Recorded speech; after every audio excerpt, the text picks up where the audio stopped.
बेटियों पर करे विश्वास। शांति पढ़ने में बहुत अच्छी थी, लेकिन गांव में 5वीं के बाद स्कूल न होने के कारण वो आगे की पढ़ाई नहीं कर पाई। जल्दी शादी के साथ ही उसकी एक प्यारी सी बेटी भी हो गई। लेकिन उसके सास ससुर शहर में रहने के बावजूद भी पुराने विचारों वाले थे। एक दिन सासू माँ ने कहा, अरे बहू, अब एक पोते का मुंह दिखा दे। ये तो बेटी है, पराया धन, चली जाएगी, फिर हम क्या करेंगे? माँ, आप तो जानती हैं मैं ज़्यादा पढ़ी लिखी नहीं हूँ। इनकी कमाई भी इतनी नहीं है कि इतने बड़े शहर में 2 बच्चों का भार उठा पाए।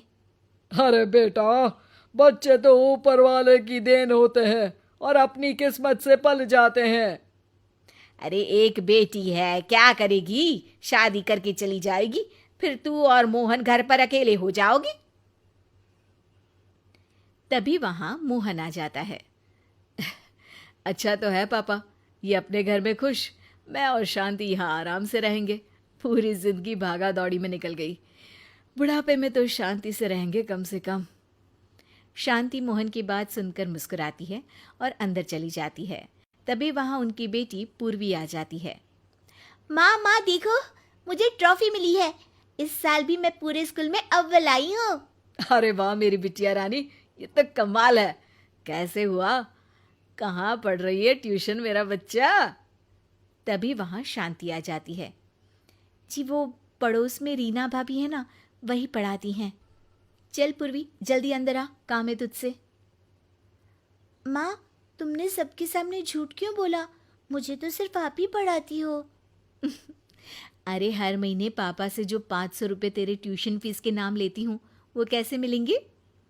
ये बोलकर दोनों माँ बेटी हंसने लगते हैं। तभी मोहन अंदर आ जाता है। अरे क्या बात हो रही है माँ बेटी के बीच? सीक्रेट टॉक है पापा, बॉयज नॉट अलाउड। पूर्वी हंसती हुई वहां से चली जाती है। एक दिन घर में कुछ लोग आए होते हैं। अरे शांति, ये पापा के दोस्त के बेटे का बेटा है। हम पूर्वी की शादी के लिए इन लोगों से बात कर रहे हैं। ये सुनते ही शांति को झटका लगता है। शांति सबको नमस्ते करती है और कहती है, आप लोग हमें माफ़ करिएगा। हम लोगों का अभी पूर्वी की शादी का कोई विचार नहीं है। हम उसकी शादी 10 साल बाद करेंगे। तब तक आपका बेटा भी कुछ बन गया होगा तो सोचा जाएगा। मोहन को शांति की बात पर गुस्सा आता है। शांति, ये क्या बकवास कर रही हो? पूरे 18 साल की हो रही है पूर्वी, उसकी शादी करनी है कि नहीं? तुम्हारी हर बात पर हाँ में हाँ नहीं मिलाऊंगा मैं। घर आए सभी मेहमान वहां से चले जाते हैं। आए हाय, बड़ी आई, खुद 5वीं पास है और सलाह और फैसले तो ऐसे दे रही है जैसे सुप्रीम कोर्ट की जज हो। हाँ माँ जी, मैं 5वीं क्लास हूँ, लेकिन मुझे अपने फैसले में कोई कमी नहीं दिखाई देती। मैं साफ कह दे रही हूँ कि मैं पूर्वी की शादी तभी करूँगी जब वो कुछ बन जाएगी। नहीं तो सारा जीवन उसके साथ उसका करियर बनाने में मैं भी संघर्ष करूँगी। देखो शांति, तुम्हारी समझदारी की मैं इज्जत करता हूँ, लेकिन जमाना ठीक नहीं है। बेटियां सही वक्त में ससुराल पहुंच जाए, इसी में माँ बाप की इज्जत है। ज़रूरी नहीं कि सही वक्त में ससुराल जाकर इज्जत बच जाए।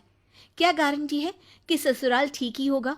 और अगर ठीक नहीं हुआ तो क्या मेरी बच्ची इस लायक है कि वो अपना जीवन अपने पैरों पर खड़ी होकर गुजार सके? लेकिन कहते हैं ना कि समझदारी हर किसी की समझ में नहीं आती।